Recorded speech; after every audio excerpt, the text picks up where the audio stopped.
Shout out to Chargers Unleashed, Sebastian Joseph Day. You know the vibes, we outside. You're listening to the Chargers Unleashed podcast with your host, Dan Wolkenstein and Jake Hefner.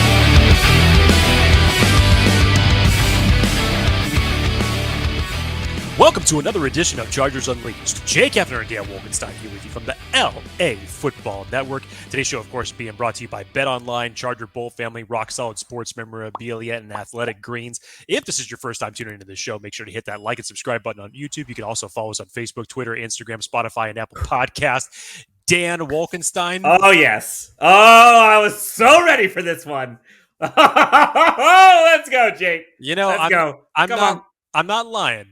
The clock was at 4:45 yesterday evening. I'm taking a drive to go pick up In-N-Out for myself and for my wife so that we can dine on that for the Chargers-Dolphins game. And I'm not joking. As I was leaving the house, maybe about 3 minutes afterwards, I'm on the road, and I'm talking to myself in the car. And I said, you know what? The football gods are not very nice to the Chargers traditionally, but maybe some God will. And I asked him, I said, we don't have to win another game this entire year. At least give me this game. Give me this game. And traditionally, the Chargers every year have one game that comes out of left field where nobody's picking them to win. Their injury list is God knows how long. And then they are able to put forth a performance much like in the way that they did last night against the Miami Dolphins. And this is it goes hand in hand because you get to celebrate some great coaching, some great play from your quarterback, some great defense.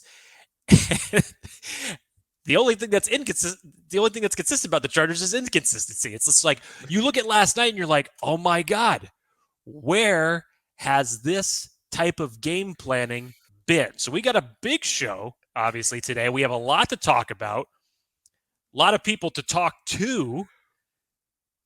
Dan and I have a lot of thoughts on this. I was tweeting about my thoughts on Brandon Staley saying that it was his best coaching or one of his best coaching jobs that he has done in the last 2 years, and I will definitely elaborate on that. Dan Wolkenstein, you were there, you were live.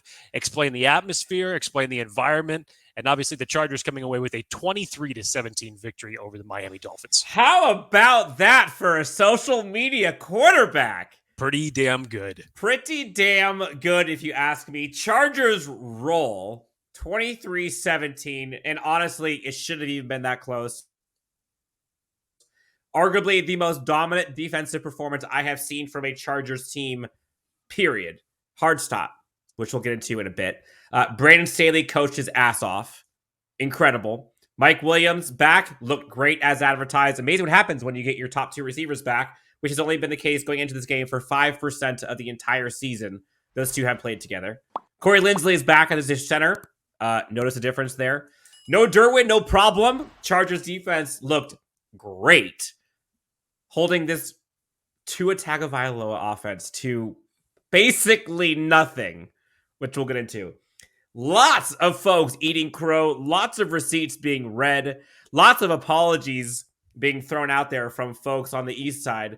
Let's kind of go into it, Jake. I think it's kind of ironic that the guy who started this whole social media feud issued his apology to Chargers Twitter on Twitter. Social media analyst apologizes about the social media quarterback on social media. My, how the tables have turned.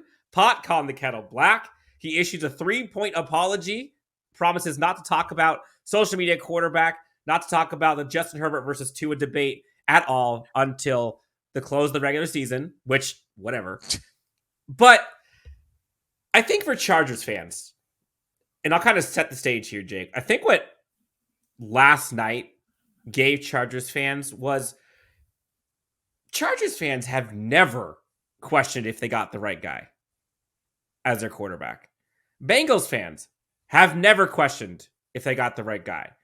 Dolphins fans, for 2 years, have done that all the time. Tua's doing great this year. No qualms about that. That fan base and folks who have been backers of Tua have gone ballistic and way over their skis talking about Tua having a great year and going further than just Tua having a great year, but bashing others. Then last night happens. Tua goes, that may have been the worst performance I have seen from Tua to date. 10 of 28 for 145 yards and a touchdown. And that's even being generous because that's not even really the case. And Justin Herbert on the other side, 39 for 51, 367, touchdown, and just balls of steel all night long. There is no question who the better quarterback is. There is no question who the better statistics-wise, eye test, talent-wise, you name it. There is no question. Tua is a great quarterback, very good quarterback. No one can say otherwise. They really can't. But this whole debate, it's completely put to rest, and it could not have been slammed shut faster and harder than we saw. Like, this game literally put the Dolphins fan base into a frenzy where they are now flipping back on it, questioning if they have their quarterback or not. As a Chargers fan, you somewhat feel vindicated. You somewhat feel like, I told you. Part of you wants to kind of poke and prod the folks over in Miami, but it's not about that. We knew who our guy was. We were ride or die with Justin Herbert from the beginning. And let them figure it out. They don't know what's going on with this team. They don't know how injured this team has been. And look what the hell the Chargers just did. Prime time, Jake. No Sebastian Joseph Day. No Derwin James. No Bryce Callahan. No entire defensive line, essentially, aside from Khalil Mack and Kyle Van Noy, quote unquote. No left tackle. No right tackle. No J.C. Jackson. I could go on and on and on and on. And the Chargers defense held the Miami offense with Jalen Waddle, Tua Tagovailoa, Mike Gesicki, and Tyreek Hill to 17 points, which that in and of itself, pretty damn good. But then if you were to tell me that includes a 60-yard fluke fumble, scoop and score by Tyreek Hill, which is ridiculous, includes one 50-plus yard catch and run from Tyreek Hill where Michael Davis falls, and then a 55-yard field goal. And that's how the opposing team scores 17 points. Dominant performance, statement win for not just Justin Herbert, not just the players, but this coaching staff. You saw Brandon Staley go all out, and you saw his emotions radiating. And the whole team played together. They played connected. And I was so excited to come onto this show, Jake, because you and I talked about it prior to the game. You weren't feeling good.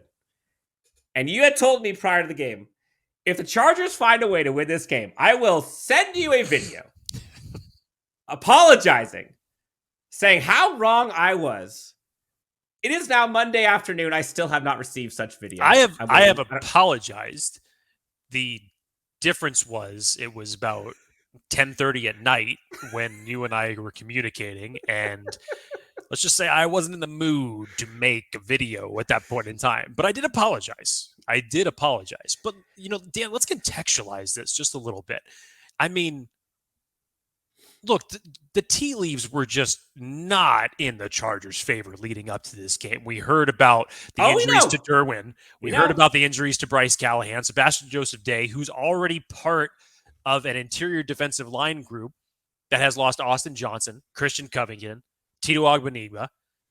The list goes on and on and on. And here came the highest quarterback as far as quarterback rating goes, one of the most efficient offenses, Tyreek Hill, Jalen Waddle, Mike Gesicki.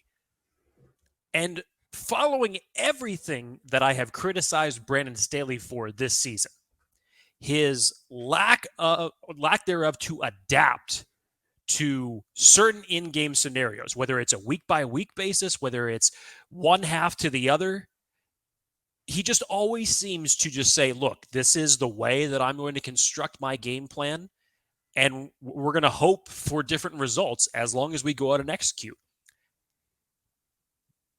before we get into my elaboration on my tweet as far as this being the best coaching or one of the best coaching jobs that I have seen from Brandon Staley in the last 2 years. It might be the best, but go on. Take a wager on that. But Dan, let's talk some odds. You always love throwing out the odds to me. So give me some odds first before we proceed with the rest of this show. Let's see. Over or under. Let's see. Chargers have how many games left? They've got 4, 7 and 6, 13, 14, 5 games left. 5 games. 4 games left. 4 games. No, it's 4 games. 4 games. Left. 4 games left. Over under 2.5 wins. 2.5? 2.5. Over under 2.5. Normally you don't see me being this optimistic, but I'm going to say the over. I'm going to say You're the going over. I'm getting. You got the Chargers going at least 3-1 to end the season at least 10 and 7. You have the Titans coming up this week. I don't give a damn. I'm just saying. I know. Rams, I'm just saying. We were just talking about you talk about them going 0-2, missing the playoffs. I want the draft pick. I want the capital. Fire Lombardi. Fire. Hang on a second. I never said anything about it. This feels so good. This feels so good. I don't know why you're coming at me with all this. I never said anything about draft pick or anything like that. You were simply saying we are this close to talking about the draft on this show, I believe, last week. And I said, yes. We literally are, because we were both sitting here after the Raiders game and talking about how the Chargers' playoff hopes were hanging on by the proverbial thinnest thread, and they needed to get their act together. And thankfully they did. So I will say over 2.5 with an asterisk if this game that we saw from Brandon Staley was the stepping stone to what you can do for these final weeks of the season, and that could lead you to a playoff berth, by all means, I would love to see that. But to Dan's point, this was supposed to be a nice little segue into Bet Online, and it kind of took. I got you in your feelings, I know. Yeah, you got me a little bit off track. We just want to remind everybody that Bet Online remains your number one source for all of your sports betting needs this season. You'll always find the latest odds, team matchup info, player news, and game trends over at Bet Online. And as your continued source for all sports wagering information, Bet Online features live betting, free contests, and giveaways all season long. Always the fastest and easiest way to bet on your favorite sports and events, whether that's NFL, NBA, NHL, MMA, tennis, boxing, or even golf. Make sure you head on over to betonline.ag and join and receive your 50% welcome bonus with your first deposit. Make sure you use the promo code BELIEVE, that's BLEAV, to receive your rewards. Bet Online, where the game starts. So, Jake, we got a new sponsor for the show, which we're going to be talking about in a bit. But I will say, Athletic Greens, if you have not tried that, if you have not done it, I highly recommend. We'll be talking about them in a bit, but go check out Athletic Greens, AG1. That stuff works like a charm. Jake, all right, so let's get into it, okay? Chargers offense starts the game off pretty darn good. Gets all the way down to the red zone. Doesn't convert on 4th and goal. Gut punch. 15 play drive to come away with 0 points when you're down that far in the red zone. You have to score. Luckily, this Chargers defense came to play. And we're talking about guys like Jazir Taylor. We're talking about Alohi Gilman, Kenneth Murray, Kyle Van Noy, Morgan Fox, Asante Samuel Jr., Michael frickin' Davis. These guys came out with their hair on fire. Drew Tranquil, have a day. Jazir Taylor, have a day. Mike Davis, this might be the best game he's had. The only play he really gave up was when he tripped. That defense, I think, forced 3 straight 3-and-outs to start this game. So even though 4 punts on 5 possessions. So even though the offense sputtered a little bit at the beginning, got 0 points, the defense carried them while they got ready. Then Chargers go back. They get a field goal, go up 3-0. They get a huge drive to go up 10-0. Then what the hell, of course, somehow ball squirts out of a rugby pile after, I believe it was Drew Tranquil or Nick Neiman forces a fumble. Or Alohi Gilman. It was Alohi Gilman that Alohi Gilman. Of course, it goes to the fastest man on the field who's just sitting there having a tea party, runs it all the way in for the end zone, and the Chargers defense has done as good as you can do, and now finds himself only up 3. when the other team has done absolutely nothing. Now, this moment, I was there at SoFi, which, by the way, SoFi was electric last night. It was incredible. Nothing like primetime SoFi. So much fun, and the energy there was palpable. It was an incredible experience. But you felt it. As soon as that happened, the entire stadium was like, here we go. Like, you've got to be kidding me. And I'm sure everyone watching, everyone listening had a part of that feeling like, oh, seriously? Jake, when that happened, when you saw that happen, what went through your mind? I had to explain to my wife exactly what happened. And then when I talked to her about just the unfortunate events that happen to befall this team year in and year out, she's like, well, why do you root for him then? And I told her, I said, because I'm a loyal Chargers follower. These are the type, this is the document that you sign metaphorically in your head when you, obviously when you become a fan of this team. This team makes me drink too much. Exactly. It's hard being a Chargers fan. I consume alcohol. End of quote. But when that happened, like, were you thinking, well, here we go? That just seemed like one of the things that always seems to happen to this team. We're so numb to this stuff. To this team. It's like, of course it happens. Of course it happens. Now, many Chargers fans would have watched a team go out 3-and-out, give it right back to them, let go. Chargers get the ball back, and what do you know? Right down the field, they take up like 5 minutes or everything, 3 minutes or so. And at the end of it, they decide they get down to the goal line, Jake. 4th and goal, which, again, I'm skipping the God mode Justin Herbert performance, which you could talk about for an entire new episode. Like, he was that good. Keenan Allen, back to being Keenan Allen. Mike Williams, back to being Mike Williams. You had Austin Eckler doing Austin Eckler things. Joshua Kelly, hello. Corey Linsley.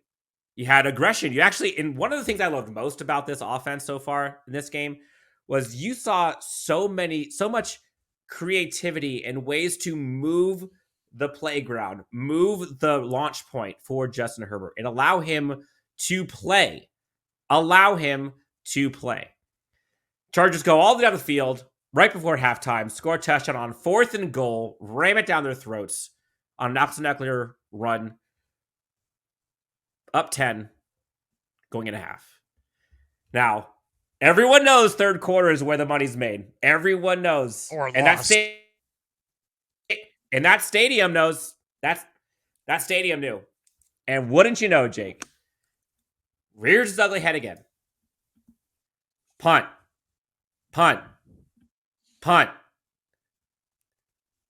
And you're watching Miami then get a fluke touchdown off of a stupid tackle himself play by Michael Davis where he basically tripped over Jalen Waddle's leg.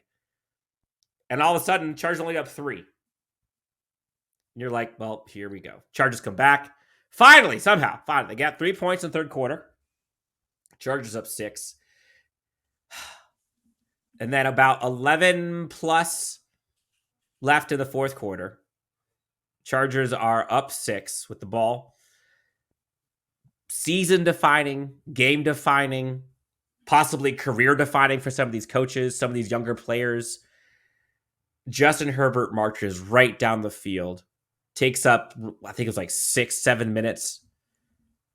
Finds a way, gets up 9 points with a chip shot field goal. Chargers go on to win it after a little bit of got a little nervous there with an onside kick. But of course, they give up a 55-yard field goal. Like, that's how they got their points. Chargers come out with the victory. And that may have been the most emotion you've seen from Justin Herbert. Top 3. I would say top 3. But Brandon Staley? Absolutely. Do you think that they heard all the talk happening? They'll say they didn't care. Well, it's exactly what I think Tirico asked Collinsworth that very question on the broadcast. And Collinsworth's response was literally the same as yours, Dan. They won't say that publicly in the media. But he's like, you damn well should believe that in private, They know what's going on. They know what's being said about them. They Go know, go check out Sebastian Joseph Day's Twitter. I mean, not just from the standpoint that literally you could have called last week's game against the Raiders a must-win situation. The Chargers didn't come away with it. Absolutely, this had to be some way, shape, or form a win for the Chargers, and they did it in very stunning fashion and keep their playoff hopes alive. So if that wasn't enough to make you understand how big this game was, now add in everything else to it. You took the number one quarterback as far as QBR, efficiency, all the stats that Tua has led the league in this year, and you literally flipped that on its head. And Justin Herbert goes off for a career-high 39 completions. Talk about efficiency. Talk about, more importantly, Dan, a game plan developed by Brandon Staley and Joe Lombardi that is not hanging Justin Herbert out to dry. Not having him take these 5-7 step drops and just getting pancaked, which, by the way, Jalen Phillips and Christian Wilkins were still dominating this offensive line. Respectfully, from both of your tackles, your left and your right, you gave up 10 pressures on this game. Christian Wilkins was an absolute monster.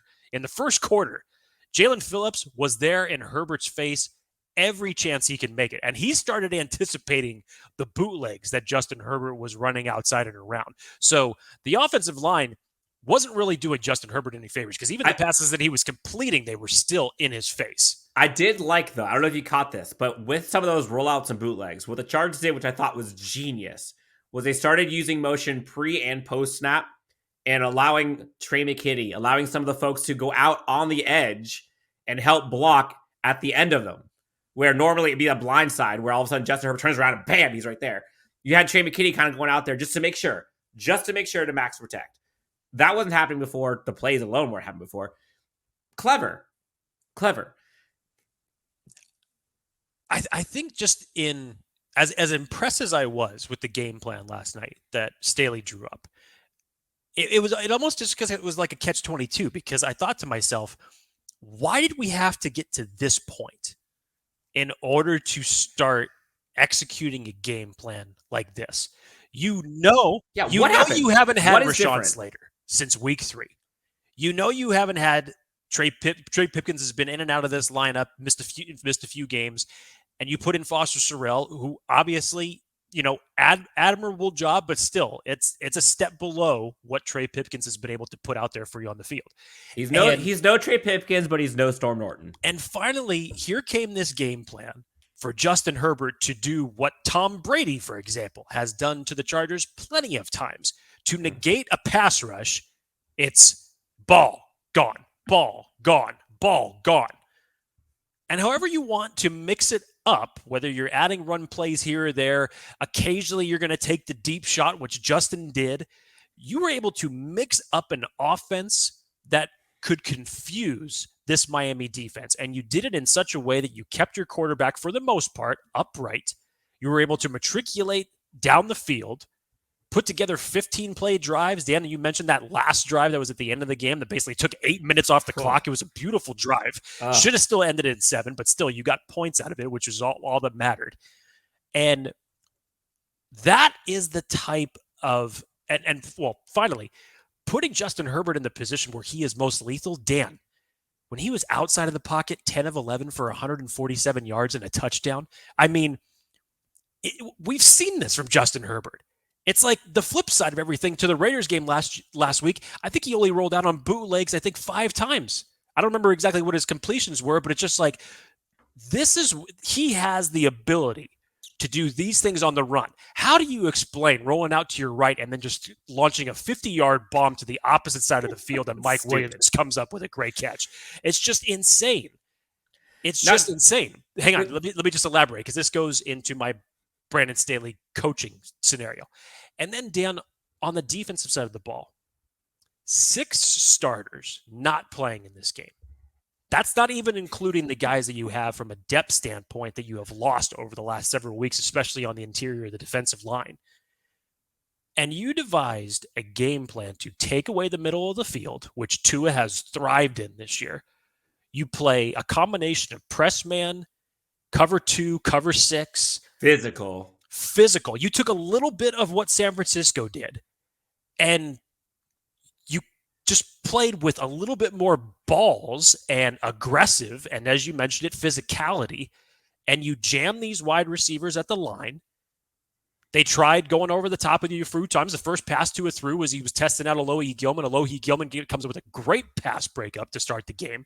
Michael Davis, aside from the play that he fell down on, was just blanketing players. You go back to some of those replays where you're looking at the back of the view from field and tour, and all these receivers are covered.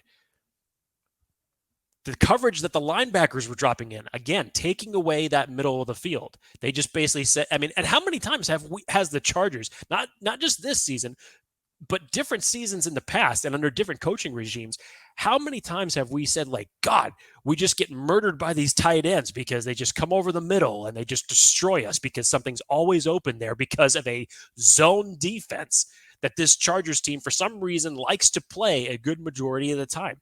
And you come out and you play a great combination of press, cover 2, cover 6, and you were able to have Tua go 1 for 9 on passes that were 30 or more plus yards down the field, the only one being the one that he completed to Tyreek Hill, and held him to a quarterback rating that was his lowest of his career, including college. I mean, and as people have said, this is with the JV squad, essentially, of the Chargers defense. Jake, other than the 60-yard catch by Tyreek Hill, again, Michael Davis fell. Tyreek Hill, 3 receptions for 21 yards. Jalen Waddle, 2 receptions, 31 yards. Mike Gesicki, 0 receptions, 0 yards on 2 targets. Collinsworth was even said it in the fourth quarter, I think, when Waddle got one of his catches. He's like, I had forgotten that Waddle was even playing in this game because he was essentially just taken out of it. He was a non-factor. But, and they did it with backups, which was like the most impressive part of this entire thing. Was this wasn't with the healthy squad. If they did that with Derwin and J.C. Jackson and Khalil Mack and Joey Bosa and like all those cats all combined, you know, Bryce Callahan still charming. Like, okay, like this is us. This is what we expect. You did that with those guys against that offense for that long, and you didn't let up. Right. Like, talk about a week to pump your chest. Yes. If you are Brandon Staley, and hell, for now, Renaldo Hill, both of those guys are keeping receipts for a while on this one. Now, again, it's one game. I get it. And there are some negatives, which we'll talk about. Joe Lombardi. Some play calling. But how can you not come away with that feeling a little bullish? At least a little bullish, a little optimistic, a little hopeful compared to a week ago. This time a week ago, this whole fan base seemingly was dead to rights. On to 2023. Dan, what did I tell you about winning? Winning is the condiment that could make even a feces-covered burger taste good. That's what, I mean. Polish a turd, it's still a turd. I mean, and this burger, believe me or not, was covered in the winning condiment. That is for certain. So, and you make the point again. Should Charger fans feel optimistic? Damn right. Say it, Jake. You're not necessarily. I mean, your playoff chances have definitely increased. We still got 4 games to go, so we have seen this situation before. Currently, you're the 7th seed. Let's build off of this to change that result. And I go back to this.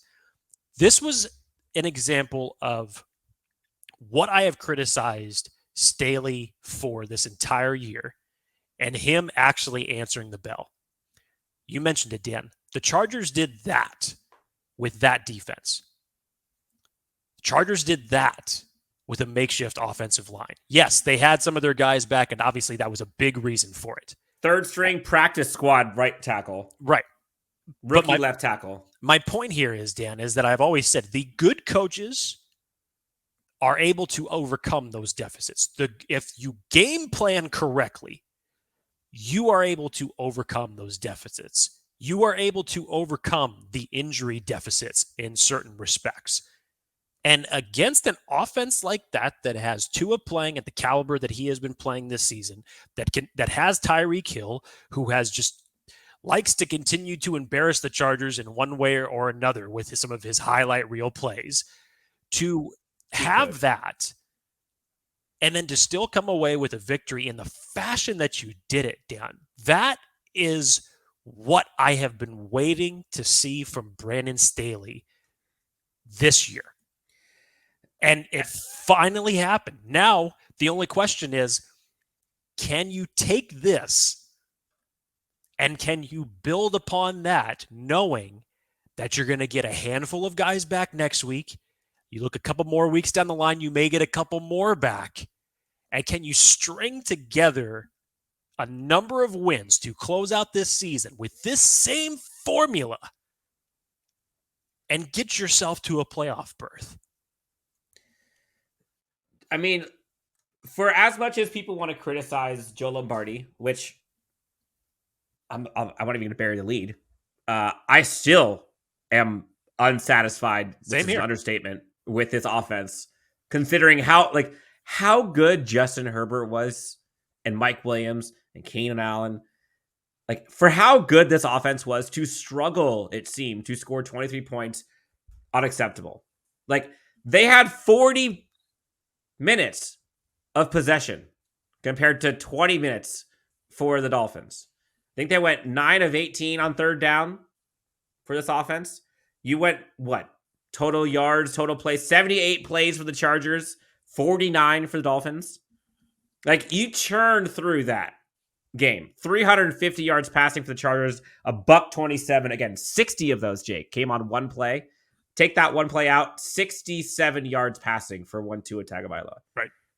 But you only scored 23 points with that performance. Like, it's hard to throw for 370 yards and just have one touchdown. And there's a lot of reasons for that. We're not going to rain on parades, but the offense still needs to improve. Like, they got to push through. And the red zone is an issue. You can't go 2 for 6. You just can't. No, Popper was actually the one that tweeted it out. On the first drive, you have 4 plays essentially inside the 10, and not one of them is thrown to Mike Williams or Keenan Allen. So what are you drawing up? I mean, we heard Brandon Staley in his post-game interview. I'm sorry. The first play was an out to Keenan Allen. I'm sorry. It was like a kind of a fade kind of thing.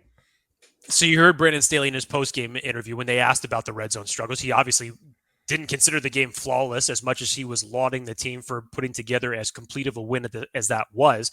Definitely wasn't happy with the red zone, and he shouldn't be, and neither should anybody else.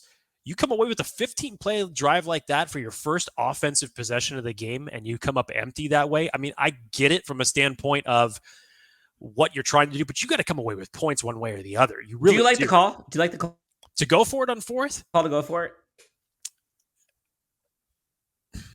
I didn't. In honestly, that particular time, your drive was too good. I would have wanted to just get points. Honestly, get no. Points. And I'm sure because you failed on the first one, I'm sure everybody was just holding their collective breath on the second one with Austin Eckler when he eventually got in the end zone. Oh, yeah. But Dan, even the play during the last drive of the Chargers game, where all of a sudden Lombardi thinks that this is a great time to bring out the Wildcat play. Justin Herbert goes out wide, and it's a direct snap to Austin Eckler. I loved it. And it ended up going for 10 yards. I mean, obviously, I was just like, I'm like, no, don't do this. Like, I mean, your quarterback is killing it for you right now. And this is the time that you are going to try to get fancy and take out a trick play of your book. Like, what the hell? And then, of course, it ends up going for, 10 yards and a first down, what have you. But still, Lombardi in the third quarter has to get better. This team will not make the playoffs, nor will it, if it does, go far in the playoffs if you cannot figure out your third quarter offensive problems. You just total of 6 points they've scored in 5 games in the third quarter. It's unreal to me, the efficiency that you can have from 15 play drives, from scoring right before halftime. to just absolutely laying an egg, going flat. You come out, you should have all the momentum in the world. You get the ball back right after you just scored to go into halftime. And then offense sputters for one reason or another. But you have these mental mistakes, not just from a play calling standpoint, but I even thought that the illegal snap that was on Corey Linsley was very, very ticky-tack, but like, okay, this is what we're calling here. Okay, got it. Whatever. Outside of that, Justin Herbert we've all know that this team is going to go as far as Justin Herbert can. Essentially, he's going to have to play Superman, even with all of his guys back. Real quick, Jake, before we get to Superman, because this is going to be a fun one, let's talk about our friends over Athletic Greens. New sponsors of the show, Athletic Greens, have a new product called AG1. I think it's like 75 plus minerals. Basically, stir this thing into a water glass, and you take it, basically supplements for all the other stuff that you normally would take with all your vitamins and minerals. Jake, I don't know about you. I have had it literally every day since we got it, except one day, and I felt terrible that one day. Now, call it a coincidence. I don't know. But this stuff actually works. Got all your vitamins and minerals. Jake, let's talk about Athletic Greens and AG1. So, literally, I started taking AG1, or Dan and I actually both started taking AG1 probably about a month ago. And for me, I knew it was going to benefit me because, I like going to the gym regularly. I like keeping myself healthy, but I am not the best when it comes to my diet, especially when it comes to consuming vegetables. I know. What can I say? That is the way I have been brought up since a kid, and that's just the way it went for me. So when you can take a product like Athletic Greens in terms of getting these vegetable supplements, as Dan mentioned, the amount of minerals that is in this product, and the taste, mind you, does not taste like a big bag of kale. It actually tastes pretty damn good. So Yes. If you are out there and you are wanting better energy, better gut health for someone like me who's pushing 40, definitely need to do that. So as Dan mentioned, Athletic Greens, our newest sponsor.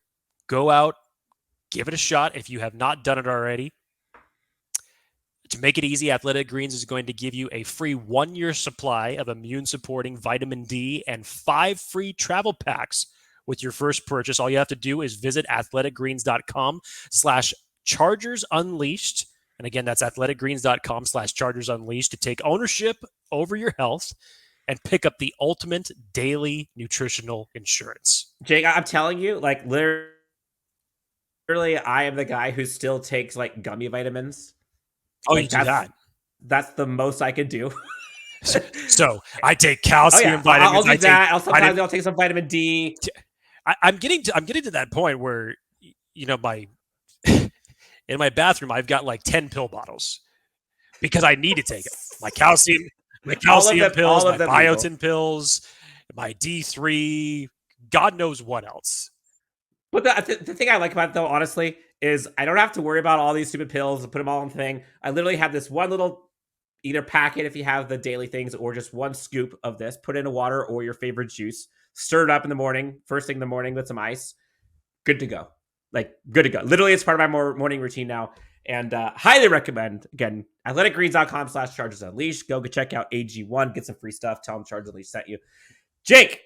Now all they have to do is develop a supplement for frustrated Charger fans. Oh, it would sell. That would help. It would sell like hotcakes. Jake, so Justin Herbert.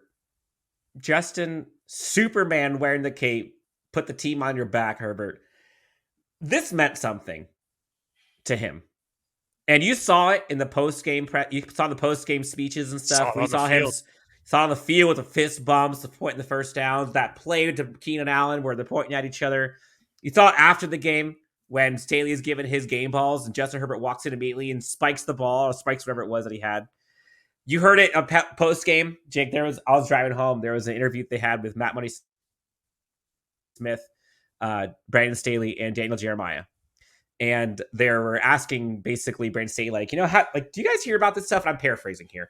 But he basically was asking, like, do you hear all the outside noise? Like, can you believe some of the talk that we've heard about Justin Herbert? And this is probably the most, like, bullish and the most supportive and like brazen, I've heard Brandon Staley talk about Justin Herbert, where he's saying things like, what the hell are you looking at? Like, do they not understand that his offense has been decimated, that he has not had his guys, and he's the only constant on this entire team? Do they not understand that he's arguably the best quarterback that we've seen in generations? Like, I don't know what people are looking at, but like, I'm glad he's on my team. And again, I'm paraphrasing, but he was essentially saying like, y'all are crazy if you really think that Justin Herbert isn't that dude. Throwing around terms like gangster and all that kind of stuff. But I think it was Daniel Jeremiah that said this before, Jake, was you got trucks and you got trailers on your team. Trucks lead the trailer. Trailers follow the truck. Justin Herbert is a damn semi, and he's getting bigger and bigger and bigger by the week, it seems. Now, has he had the stats to back it up? Honestly, he kind of has. But it should be a lot more if he had all his guys back. Trailer is led by the truck, and this Chargers team is led by Justin Herbert. As Justin Herbert goes, so does this team. And he saw it. And this whole team rallied for him. I have not seen this Chargers team in the last 2 years look as committed, aggressive, connected, complimentary as I have seen this past evening at SoFi.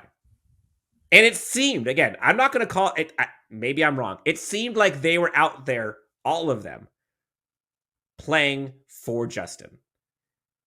And what more can you ask for from your team and from your quarterback? To one, want to have your quarterback succeed, and to be a quarterback who's like that, to where the team wants to be that guy. Like, I can't tell you how important games like this are, not just to Justin, not just to the team, but just to like the psyche of like Chargers universe.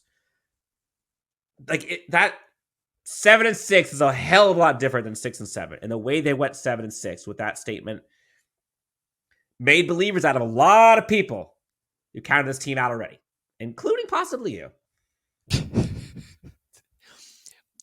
They weren't mathematical. Look, don't even try to spin this on me. All right.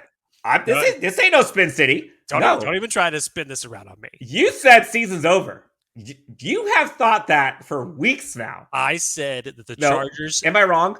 I said that the Chargers Am I wrong? Playoffs hopes were hanging on by a proverbial thread. So you're telling me wait, hold on. I'm not letting you off of the hook on this one. You're telling me that you have not said the season's over multiple times in the last few weeks. Privately. Yes. Based off of what I have seen. I told you there was a reason that I was apologizing. I'm just saying. I can only see as far as what's in front of me. Okay? And yesterday was the first time that Staley actually showed me that he could adapt to putting his quarterback in the best situation to get in and win. Sometimes Herbert has to carry the damn thing himself and just say, screw it. Okay, I got to do this myself, despite what my head coach's decisions are. I'm also going the other way, though. I'm going the other way. Like, I'm more impressed with Staley with the way that he got that defense right. That's the other thing. The offense was good enough, but I still got problems. There. I got you. That defense was practically perfect. I got you. With that group. Yes. But again, I go back to Staley on this. Because as the defensive guru that people have criticized him for, to always kind of staying in his same type of package that he has been in defensively throughout the course of this year, not really showing much adaptation on how to take certain weapons away from the game, whether we're talking week by week, half by half, whatever that may be. Yesterday was the first time that I saw something like that. And from a defensive perspective, outside of one play here, that was 4 quarters of defense played with, as they say, a Chargers JV group. So I'm saying, can you use this? Can you build off of it? Because prior to it, I didn't think that you had this. Prior to it, I thought we're at this point of the season, you kind of are what you are. This is two games back to back. We're going up against two things that are juggernauts. Right. First one, you're going up against this air raid, if you will, Next week, you're going up against ground and pound. Again, that team's also sliding, but the Titans are still a tough, rugged football team. Now, I was just going to say, I will say this. Mike McDaniel did not do Tua Tagovailoa any favors by running the ball only 16 times in this game. I guarantee you when the Chargers play the Titans next week, they will run it more than 16 times. So how are you going to adapt to that? Now, this is what gives folks optimism, okay? Now, obviously, I don't have to tell myself this. I know this. It feels great. I get to actually say this after a win. Dan, you could wake up at 1:30 with pink eye and a sore throat, and somehow or another, you're going to be like, it's going to be a great day. At least it's not too pink eye. Exactly. You'll find some way to figure it out. But look, Jake, the Chargers 7-6, currently the 7th seed going into the Monday night game. We'll see what happens with the Patriots and the Cardinals. But currently 7th seed or the 8th seed. Charger fan base is an honorary Cardinals fans. Nothing bad to say about Kyler Murray or D Hop or any of those weapons. Honestly, I like the Cardinals offense. With them all there, I kind of like them. But why are folks optimistic now, Jake? Like, they just did that in a must-have-it game. We hear rumblings that now Donald Parham should be back this week. Bryce Callahan is practicing. Derwin James is day-to-day, but is also practicing. Sebastian Joseph Day, practicing. Joey Bosa's name started coming out there. We'll see. He's on the sidelines. That he might be out there this week. We'll see what happens with the 21-day window. Rashawn Slater now named is coming out. Like, is there possibly a return for him? Like, these are some dudes. And if the Chargers can get their squad back healthy in the tournament somehow, and they're healthy? For the most part, yes. They're as healthy as you can hope for, given what has transpired this entire season. Correct. Aside from what? Aside from J.C. Jackson and Austin Johnson. Those are probably basically your entire interior defensive line depth. Yes. No, but I'm saying in terms of like star players. Like, those are probably the two that you're still not going to have back. But if you're able to somehow get healthy, kind of man the fort, pile up these wins, somehow, some way, find a way. And by week 16, 17, you got Keenan and Mike back, and Donald Parham and Gerald Everett are not playing, Austin Eckler and Joshua Kelly, Joey Bosa and Khalil Mack, Mike Davis and Asante Samuel Jr. You've got Derwin James back. You've got Kenneth Murray, who's actually playing pretty darn good right now, and Drew Tranquill both going. Rashawn Slater might be back. Who knows? Trey Pipkins is looking like he might be able to come back soon. Your quarterback no longer has a rib injury, and it's showing. That's why you're optimistic. Your coaching staff just did that with the JV squad. The Chargers just need to handle their business these final 4 weeks of the season. You don't even have to worry about anything else. Despite what may happen with the Patriots tonight, the Patriots still have the Raiders, Bengals, Dolphins, and Bills. They're not left on their schedule. They're not winning all those. The Chargers have the Jets to contend with, which they're beating up. Now they're starting to take a slide. They have to play the Bills this week. So that was last week. They have another tough game that's coming up this week. So they're continuing to slide. So the Chargers, the Dolphins are playing the Bills this week. That was the game I was looking for. The Dolphins are playing the Bills this week. So the Chargers' playoff hopes percentage-wise is going up. All you have to do is worry about you. Dan, a couple weeks ago, we were just talking about it. It's like, at this point, the Chargers are going to need help. Even if they were to finish the season 10-7, you're now in a position after winning this game against Miami, and if you can figure out a way to defeat Tennessee this week, you can grab that playoff key and hold it for the rest of these last 4 weeks. You can get in if you simply just handle your business with the opponents that are left on your season or schedule, excuse me. The Jets are playing the Lions, who are now, I think, winners of 5 of 6. Just beat the Vikings. Talk about one of the top offenses in the league in terms of scoring points. My God. They're playing the Jaguars, who I believe just beat the Giants, I believe. No, the Jaguars just upset the Titans. Titans, I'm sorry, that's what it was. You're playing the Seahawks, and they're playing the Dolphins. They got maybe 2 wins there. That's 3 out of 4 of those games are for teams that are hunting for playoff spots. Yep. So that's who you're competing against. You're competing against the Jets and the Patriots right now. And the Patriots, for as much as we want to talk about them, they're kind of, that whole division's in a dogfight, really. But Patriots, all they have left are Bills. What's happening there? Then you've got you have the Cardinals. Then you've got the Raiders next week, which we'll see. Then they close out the season against the Bengals, Dolphins, and Bills. They're not winning any of those last 3, unless the Bills already have the 1 seed locked up. Chargers are playing, in comparison, pretty cupcake teams. They're playing a Titans team who's sliding, but still physical. They're still good. Then you're ending the season going up against 3 teams who are not good. Like, you should be feeling pretty good. Now, I know we've gone a little long here, Jake. You saw Coach Staley give out game balls, so we kind of know his thoughts.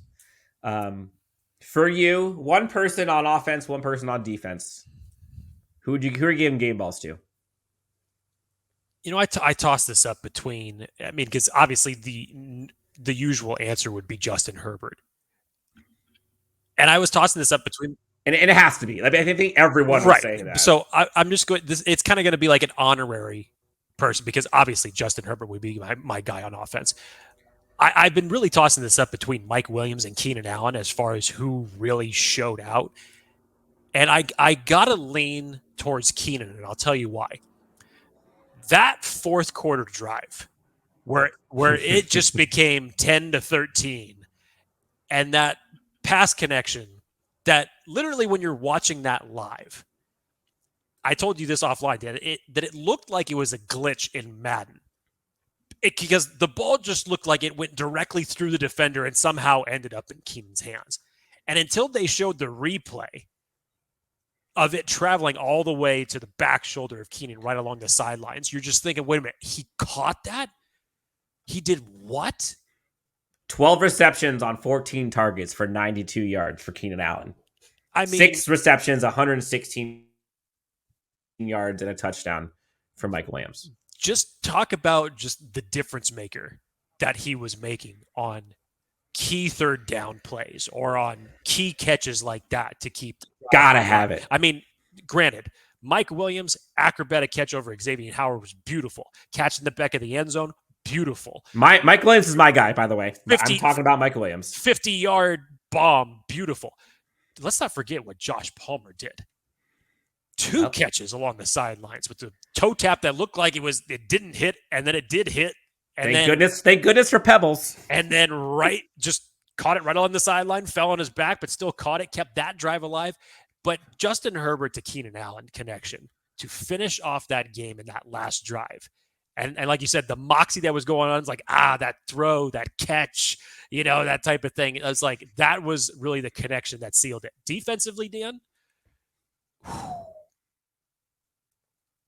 it's so weird because of what you saw with essentially a JV squad.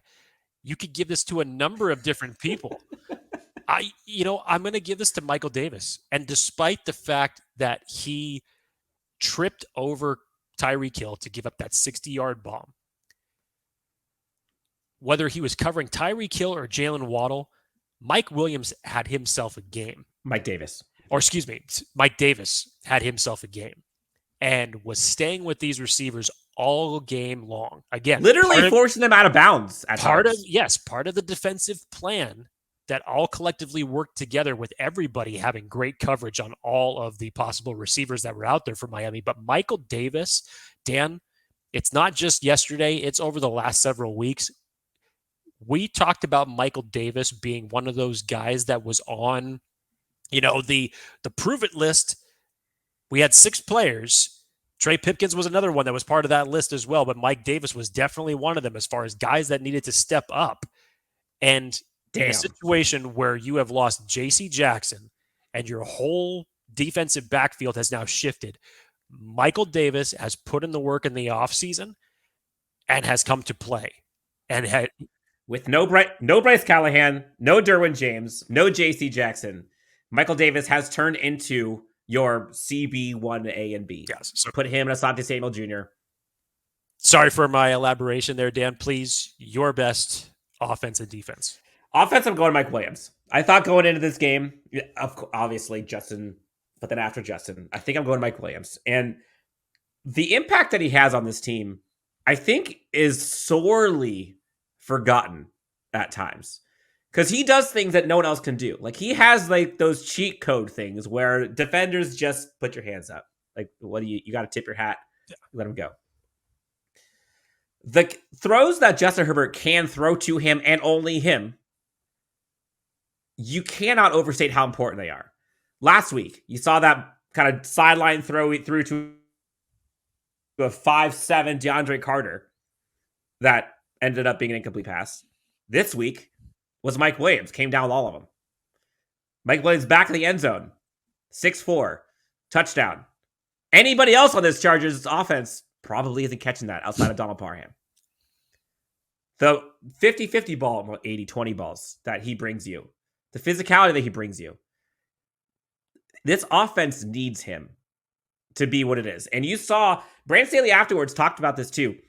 The movie looks different, he said, when Mike Williams is out there. And you saw when Mike Williams and Keenan Allen are out there, you saw them spread the ball. I think it was to 9 different receivers, if I'm not mistaken. Mike Williams, Keenan Allen, Austin Eckler, Josh Palmer, Gerald Everett, Stone Smart, Joshua Kelly, Trey McKinney, DeAndre Carter. 9 guys receiving targets in that game. That's the way Chargers win. 4 receptions for Josh Palmer, 8 for Austin Eckler, 12 for Keenan, 6 for Mike Williams for a $116 and a 55-yard bomb, taking the top off the defense. So I'm going Mike Williams because look how different that offense looked with him out there. We saw it was just him and Keenan, Justin and Keenan last week. Add Mike Williams to this. I'm not saying Mike Williams is better than Keenan Allen, but for that game, Mike Williams had to step up, and he did. On defense, I'm using my barometer, Jake. I'm going to kind of go with who I think outperformed expectations for mine. And I struggle to decide between 2 players. Jazir Taylor, big moment. Rookie, taking over for Bryce Callahan, which those are huge shoes to fill. Bryce Callahan has been a stud this season for the Chargers. Against this receiving core? Damn right. Jazir Taylor and Alohi Gilman. Both of those guys, considering who they were replacing and what the variance is from Derwin James to Alohi Gilman, and going from a Bryce Callahan to a rookie who's done nothing other than special teams, to be put in that spot. For those 2 guys to perform that well under pressure from jump. First play, Alohi Gilman out there flexing on him after he has a pass breakup on Tyreek Hill. Jazir Taylor played slot like he's been out there. I think it was someone who was saying like, "Oh, it's cool as the other side of the pillow." Staley said that. Scott. Well, I'm sorry. Staley said the quote, but then whoever tweeted that quote, I can't remember who it was. They shouted out Stuart Scott. You to just have Jazir Taylor and Alohi Gilman shut down, again with help, but shut down Tyreek Hill, Jalen Waddle, Tua Tagovailoa, and Mike Gesicki. What? Nobody except inside that locker room expected it. So that's who I give my game balls to. Jake, we can go on this for days. And this one was a feel-good moment for lots of Chargers fans, lots of vindication, lots of hope and optimism, and lots of folks in their feelings, both good and bad, depending on which side of the fence you are in these fan bases that were playing yesterday. But, Jake, the Chargers found a way. They found a way. 7-6. 4 games left. You have the over. You think they get at least 10. We'll see. Chargers have been in these kinds of positions before, and they rip your heart out. They have done so, and I know. I'm not saying this right now. It's Dan Wolkenstein. Yep, just this is to me. remind I know. me. So please continue. They have ripped the hearts out of many, but they've also ripped their own hearts out. Like, they feel this too. And I know Chargers fans, they want this. You don't think the team wants this? You don't think the team wants to buck all these trends? And they also know the trends that have historically happened with this team? They're in the position again. They're in the driver's seat. They control their destiny. Like, it's on them. They're getting healthier. Support the team. You got a month, okay? Support the team. Go to SoFi. Watch the game against the Rams. Go to SoFi. Watch this game against the Titans. Cheer on the Chargers. Give them some support. Hell, even if it's for nothing, give them 1 month of full support and rally with this team. They're getting healthier. They just had their best performance of the year. We wish you see more of it, but we still got it once. Maybe we can get it twice. Chargers are doing okay right now. And the coaching staff, especially on defense and a head coach, is stepping up. And that's all you can ask for in December. That's all you can ask for. But you cannot overstate how important, how pivotal this game against the Titans is coming up. But we're going to talk about it. Jake, anything else you want to talk about the great friends? Talk to the great friends about before we log out on this long overdue, but deservedly so episode. Deservedly so. Absolutely. Just got to keep going, as Herbert said. Starts today. So celebration can only last so long because, if the NFL, especially as a Chargers fan, was just a 1 week season and you just took this week to celebrate, you'd be feeling pretty good. But like Dan mentioned, there are still games ahead as it relates to the playoffs. So can you build off of what you did yesterday? Shout out to Justin Herbert, who now has the most passing yards in the first 3 seasons of any quarterback in NFL history. Your Chargers win against the Miami Dolphins 23-17, approved to 7-6, currently the 7 seed, making a playoff push. We'll see what they can do. We'll talk to you guys next time on Chargers Unleashed.